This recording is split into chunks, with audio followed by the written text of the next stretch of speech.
The stars shined bright in the vast darkness of space. On the edge of what humans would call the Orion Arm, a massive space station floated. It was the center of the Galactic Confederation, home to thousands of alien species who lived together, in peace. In a quiet corner of the station's great library, a young alien named Krell moved his 4 fingers across an ancient screen. His blue skin reflected the soft light as he searched through old files that few ever looked at. "What are you doing in the restricted archives, junior diplomat?" a stern voice asked. Krell turned quickly to see Elder Moxon, his supervisor. The elder's gray skin wrinkled with disapproval. "I found something interesting, Elder," Krell said, trying to hide his excitement. "There's a whole star system that's blocked off. The records say it's forbidden, but they don't say why." Elder Moxon's eyes widened. He moved closer and looked at the screen. His voice dropped to a whisper. "You should not be reading about Sector 3301. It is forbidden for a reason." "But why?" Krell asked. "What's so dangerous about one small yellow star and its planets?" The elder sighed and looked around to make sure they were alone. "It is the home of the humans." Humans? Krell had never heard this word before. A species so dangerous that the entire Confederation agreed to put them to sleep 5,000 years ago, Elder Moxon explained. "We created a barrier around their solar system and wiped their memories of meeting other aliens." Krell couldn't believe what he was hearing. A whole species put to sleep? That's against the rights of sentient beings. "You don't understand," Elder Moxon said. His voice shook slightly. "I am old enough to have met the last generation of elders who fought them. Humans look weak, but they are not. They think differently than any species we know. Where we see limits, they see challenges. Where we accept, they question. Where we plan for thousands of years, they act in days." "But that doesn't sound so bad," Krell said. "In peaceful times, perhaps not," the elder admitted. "But when threatened, humans become something else entirely. They turn anything into a weapon. They keep fighting long after any reasonable species would surrender. And they learn so fast that it scares even the elders." Krell scrolled through more files. "It says here they were just beginning to explore their own planet when we found them. How could they be so dangerous?" "The first contact team thought the same thing," Elder Moxon said sadly. "They landed openly, thinking to welcome a young species. The humans were frightened. There was a misunderstanding. Weapons were fired. And the humans lost, obviously," Krell said. "No," the elder replied quietly. "The humans destroyed 3 Confederation ships using only their primitive chemical rockets and nuclear weapons. They adapted our own technology against us in days, not centuries. The Confederation barely contained them to their planet." Krell stared at the screen, which showed a blue-green planet called Earth. "So the Confederation put them to sleep rather than destroy them?" "Yes. The elders decided humans had potential if given time to mature. The sleep was meant to be temporary, but as years passed, everyone agreed it was safer to leave them in stasis. The warning was simple: never wake the humans." The elder closed the file, and 2 weeks later, Krell stood on the bridge of the research vessel, Seeker. The ship was small but fast, designed to slip in and out of star systems quietly. 3 other researchers joined him: Vex, a tall insect-like scientist; Lara, a reptilian data specialist; and Dorn, their 4-armed pilot. "We have completed our sampling at the outer planets," Vex reported. "The mission parameters are fulfilled. We should return to base." Krell looked at the star map glowing in front of them. A red boundary line marked the edge of Sector 3301, the Forbidden Zone. They were so close. "I want to make one more stop," Krell said. "Just at the edge of this boundary." Dorn's eyes narrowed. "That's the Forbidden Sector. No ships are allowed. There." "We won't go in," Krell lied. "Just close enough to take some readings. Think about it. No one has been here for thousands of years. The data would make our careers." The others looked uncertain but didn't argue. Krell was the mission leader after all. The ship moved silently toward the red line. As they approached, their instruments began to detect the ancient barrier, an invisible wall of energy that surrounded the entire star system. Fascinating, Lara said, studying the readings. This technology is old but still working perfectly. It's keeping everything in that system isolated. Krell stared at the view screen. Beyond the barrier was a yellow star with 8 planets. The third one from the star was mostly blue with green patches. Earth. Can we get a closer look? He asked. That would mean crossing the barrier, Dorn warned. Krell hesitated only for a moment. Just for a few minutes. No one will know. Before anyone could object, he pressed the controls, and the ship moved forward. There was a slight shudder as they passed through the barrier. We shouldn't be here, Vex said nervously. The punishment for entering this sector is severe. We'll leave soon, Krell promised. Lara, what can you tell me about the third planet? Lara checked her instruments. It's teeming with life. I'm picking up billions of biosignatures, and that's strange. What? Krell moved closer to see her screen. They're all in some kind of suspended animation. Their brainwaves show a sleep pattern, but it's artificially maintained by... She pointed to small dots spread around the planet.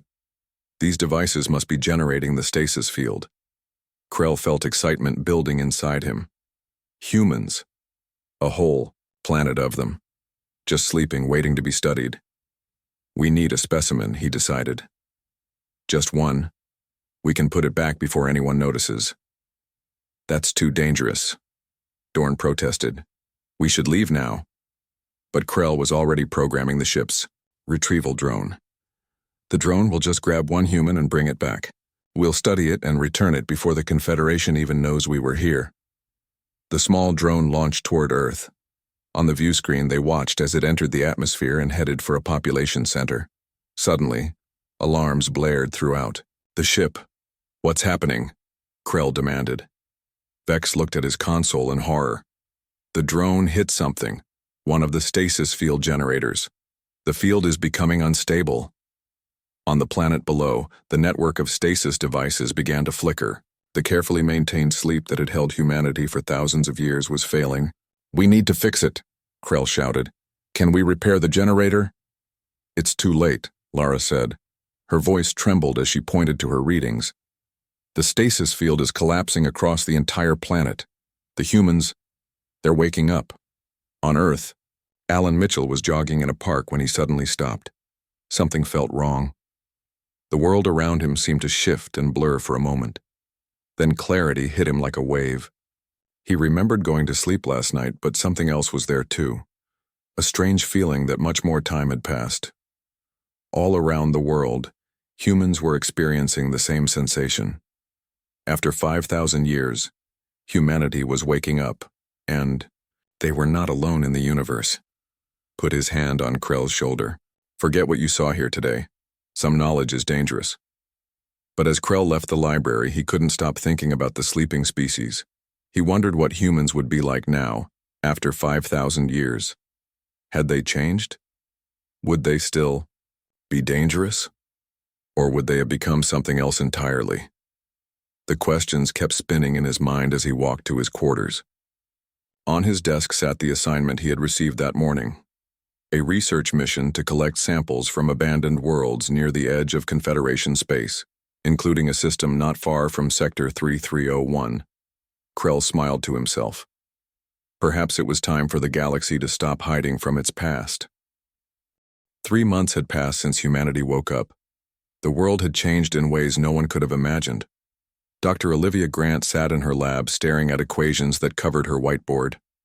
She hadn't slept in 2 days, but she didn't feel tired. Ever since the awakening, her mind had been filled with strange ideas and images. I know this can work, she muttered to herself. The math for faster-than-light travel was coming to her as if she had studied it for years. But that was impossible.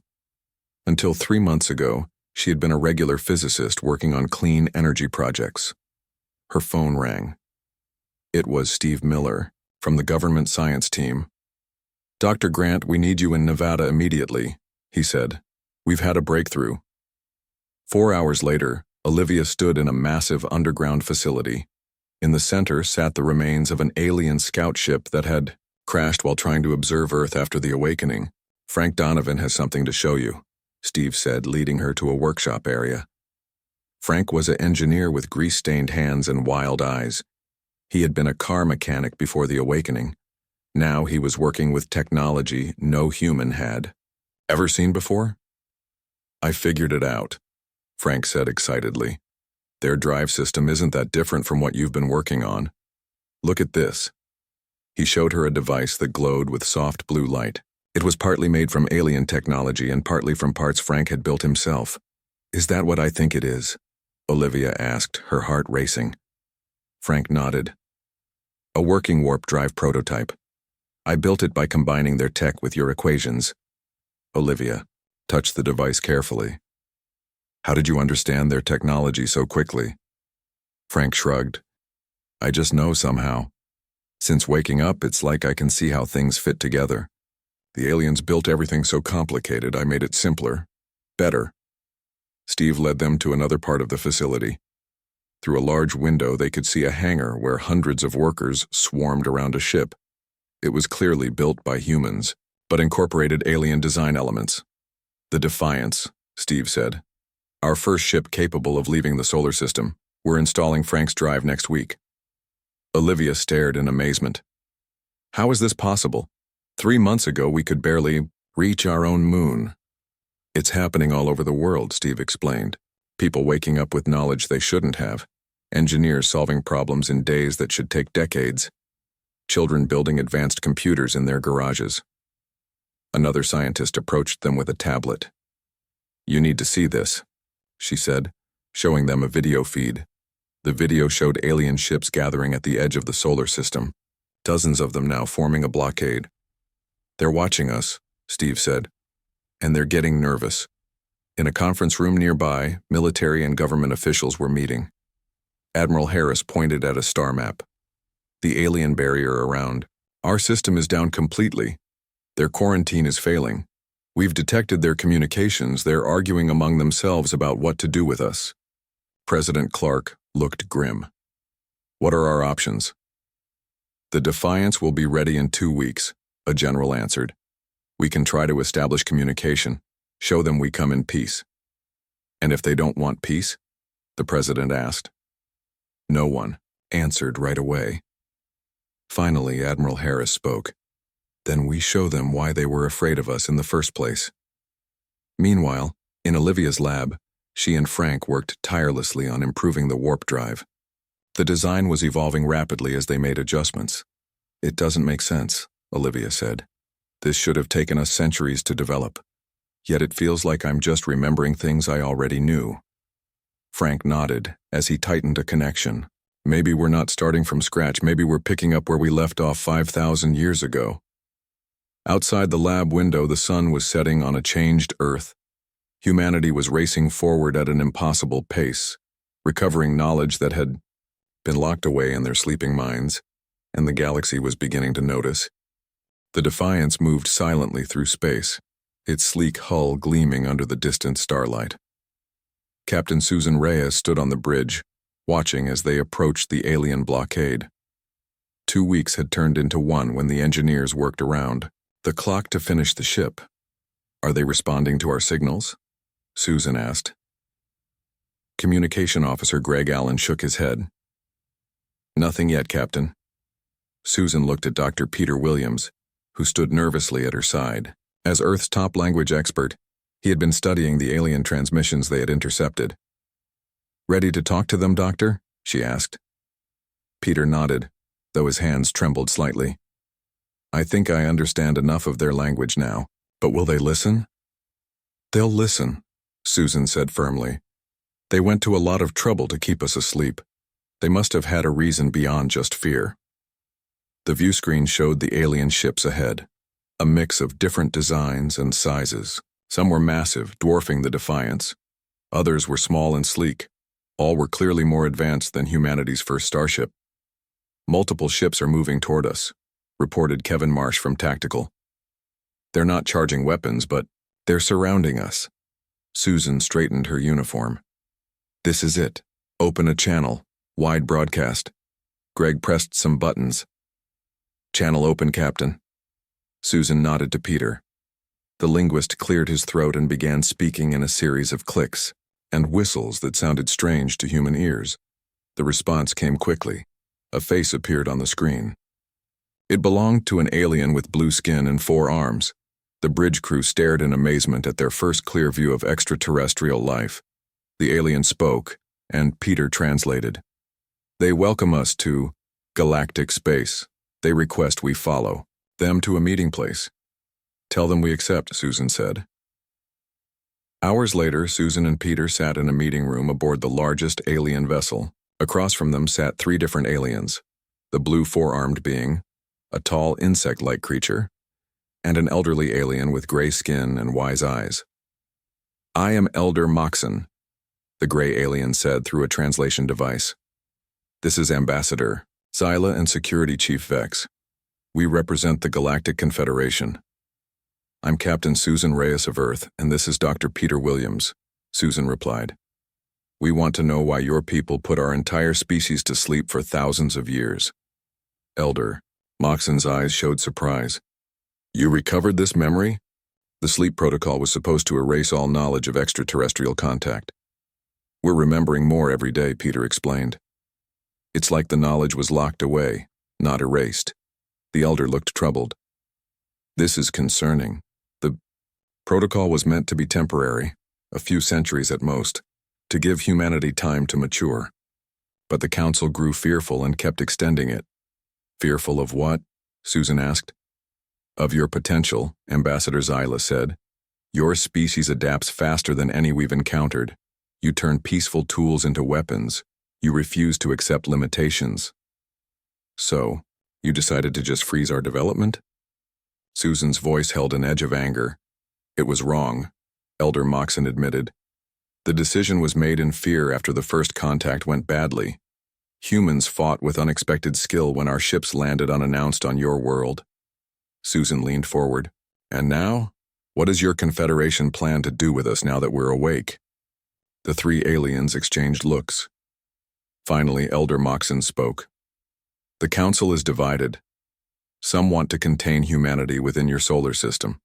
Others suggest we offer guidance, and the small research station orbiting Proxima Centauri was humanity's first outpost beyond the solar system.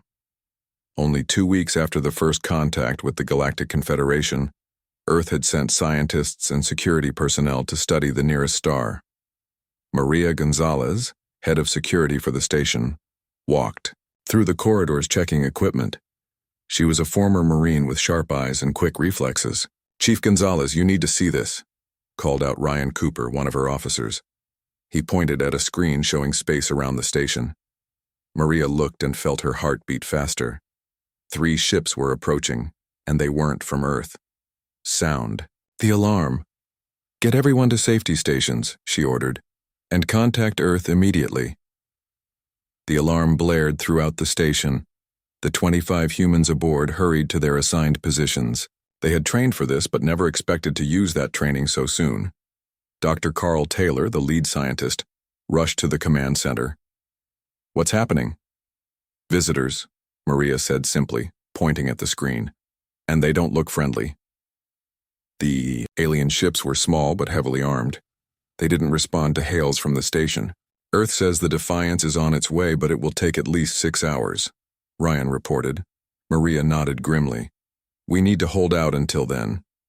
The first blast hit the station seconds later. The research outpost shook violently. Shields at 60%, shouted Lisa Ward, the engineer. These aren't diplomatic ships, they're attack vessels, Maria thought quickly. The station had minimal weapons, just 2 small defense turrets. They were researchers, not soldiers. Lisa, can you reroute power from the science labs to strengthen the shields? Maria asked. Yes, but it will damage months of research data, Lisa replied. Do it. Lives first, data second. As Lisa worked, another blast hit them. The lights flickered. Dr. Taylor, what equipment do we have that could be used for defense? Maria asked. The scientist looked confused. We're a research station. We have mining lasers, sample collection drones, and mining lasers, Maria interrupted. How powerful are they? Very powerful. They can cut through asteroid rock. Maria smiled for the first time since the attack began. Get them online and directed outward.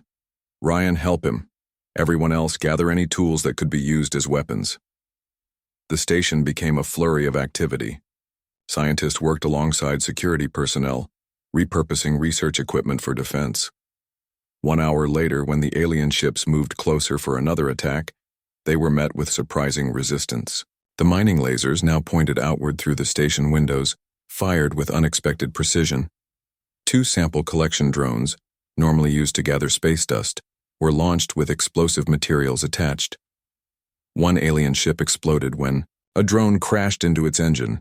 Another was badly damaged by the mining lasers. They're backing off, Ryan shouted as the remaining ships retreated to a safer distance. Maria didn't celebrate. They'll be back with a better plan. Keep working on defenses. Sure enough, the alien ships regrouped and began another approach, but this time something new appeared on the sensors. Multiple ships coming out of warp, Lisa called out. They're ours. The Defiance had arrived, along with 2 newly completed Earth ships.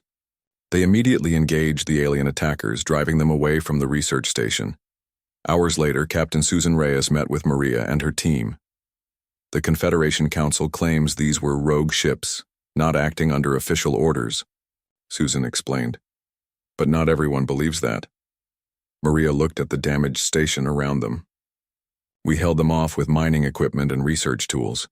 Imagine what we could do with actual weapons. Susan nodded soberly. That's exactly what scares them. News of what would become known as the Proxima incident spread quickly through both human and alien communications. Humans celebrated the brave defense of their first outpost. The Confederation races watched with growing concern as humans once again demonstrated their ability to adapt and overcome against superior forces. The galaxy was changing, and humanity was just getting started. Slow introduction to galactic society. And some want to eliminate the human threat entirely, Security Chief Vex added bluntly. Susan's eyes hardened. You should tell those council members that humanity doesn't respond well to threats. We didn't ask to be put to sleep. We didn't ask to become your science experiment. But now we're awake and we're not going back into the dark. In the silence that followed, the future of 2 civilizations hung in the balance. News of the Proxima incident spread across the galaxy like wildfire, not just through official Confederation channels, but through hidden networks used by species that had long been unhappy with the strict hierarchy of galactic society. On the planet Vextra, Krell sat in a dark room watching reports of the human victory. He had been imprisoned after his role in waking the humans was discovered, but many younger Vexari saw him as a hero now. They defended themselves with mining equipment, he whispered in amazement. The elders were right to fear them. Meanwhile, the Defiance and its crew had become unexpected celebrities as they visited neutral worlds. Captain Susan Reyes found herself speaking to crowds of curious aliens wherever they docked. On the trading world of Nexus, thousands gathered to see the human ship and its crew. Susan stood on a platform with Dr. Peter Williams and Chief Engineer Brad Johnson beside her. Is it true that humans can adapt to any environment? Asked a small furry alien in the front row. We try our best, Susan answered simply. Throughout our history, humans have lived in deserts, Arctic regions, mountains, and even underwater habitats. And is it true your people created music that makes others feel emotions? Asked another alien with large ears. Brad smiled and pulled out a small device. Judge for yourself. He played a piece of classical music, Beethoven's Fifth Symphony. The crowd fell silent, many of their faces showing wonder or confusion as they experienced human music for the first time. Back on Earth, President Laura Winters addressed the United Nations General Assembly. Representatives from every nation listened intently. The galaxy has known about us for thousands of years, she said, but they chose to keep us in the dark. Now we must decide how to enter this galactic community. As friends, as competitors, or as something else entirely. The UN hall erupted in discussion. Some nations wanted to build military ships to protect Earth. Others wanted to focus on diplomatic relations. All agreed that humanity needed to stand united. We will not be controlled. President Winters continued when the room quieted. We will not be feared. We will be respected as equals. The speech was broadcast globally and sent to every human outpost and ship. Across Earth, people listened and felt a new sense of purpose. In the Confederation Council chamber, Elder Moxon spoke to his fellow leaders. Representatives of 24 advanced species sat in a semicircle, their faces showing various degrees of concern. The humans are expanding faster than predicted, Moxon reported. They have established outposts in 3-star systems. Their technology has advanced decades in mere months. We should have eliminated them when we had the chance, growled a reptilian counselor. That option is no longer viable, Moxon replied. More concerning is how other species are responding to humanity's example. He showed images of protests and uprisings on worlds across 3 spiral arms of the galaxy. Young members of many species were demanding changes to the rigid structure that had governed galactic society for millennia. The humans have become a symbol, another elder noted. They represent change and freedom from our control. The containment has failed, Moxon concluded. We must find a way to integrate humanity into the Confederation before they form their own alliance with the younger races. On the edge of Confederation space, the human diplomatic vessel Unity docked at a space station. Ambassador Ben Collins led a team to meet with representatives from species who had reached 1 year had passed since humanity woke from their long sleep. The human diplomatic fleet now included 50 ships, built with a mix of Earth technology and adapted alien designs. Each ship was a statement to the galaxy. Humans were here to stay.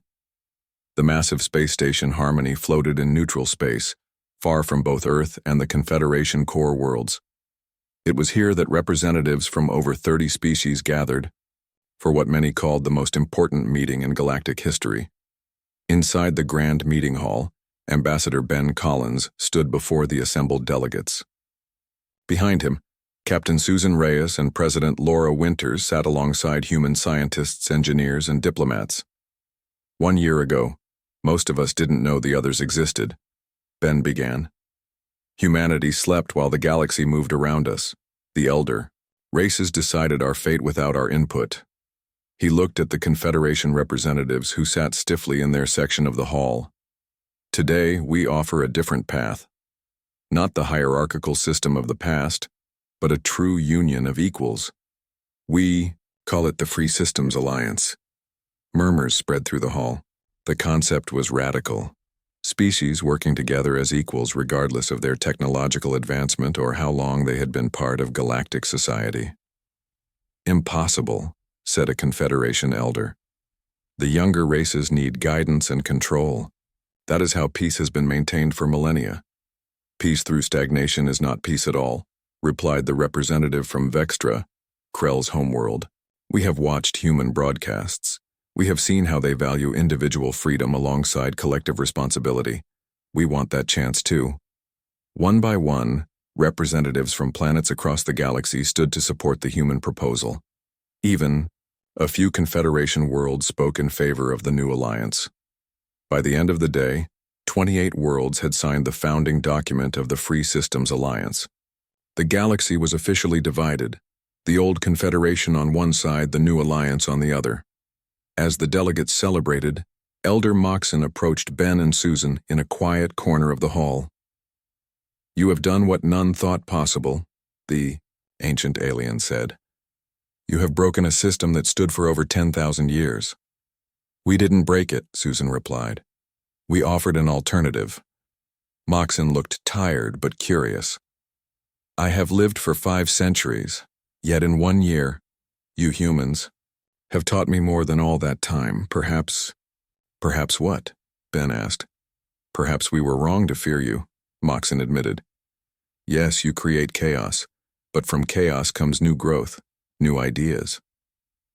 The elder looked out at the gathering of species that had never before spoken as equals. I was there when we made the decision to put your species to sleep, he said quietly. I voted yes because I feared what humans would do to our carefully ordered galaxy. Now I see that order was just another word for control. Later that night, President Winters addressed the human delegation. "This is just the beginning," she said. "We have much to learn from these other worlds, and they from us. We will make mistakes. There will be conflicts, but we will face them together as equals." On Earth, people watched the broadcast from Harmony Station. Children looked up at the stars with new understanding. Those distant points of light were homes to people different from humans, yet sharing the same desire for freedom and growth. In schools across the planet, the history books were being rewritten. Humanity's story no longer ended with Earth. It now extended to the stars. And on a small viewing platform aboard Harmony Station, Alan Mitchell, the first human to wake from the long sleep, stood looking out at the ships of 30 different worlds. "They broke the one rule," he said to himself with a smile. "They woke the humans. And now nothing will ever be the same." The galaxy had feared chaos, but chaos brought change. And change, as humans had always known, was the only path to a better future. Out secretly. "We don't want to overthrow the Confederation," Ben explained to the group of 12 different aliens. "But we believe in self-determination and progress. If you share those values, perhaps we can work together." One by one, the representatives nodded. A new alliance was forming. The galaxy had slept peacefully for thousands of years under the watchful eyes of the elder races. Now it was awakening to new possibilities, inspired by the species that should never have been disturbed. Humanity wasn't just joining the galactic community. They were transforming it.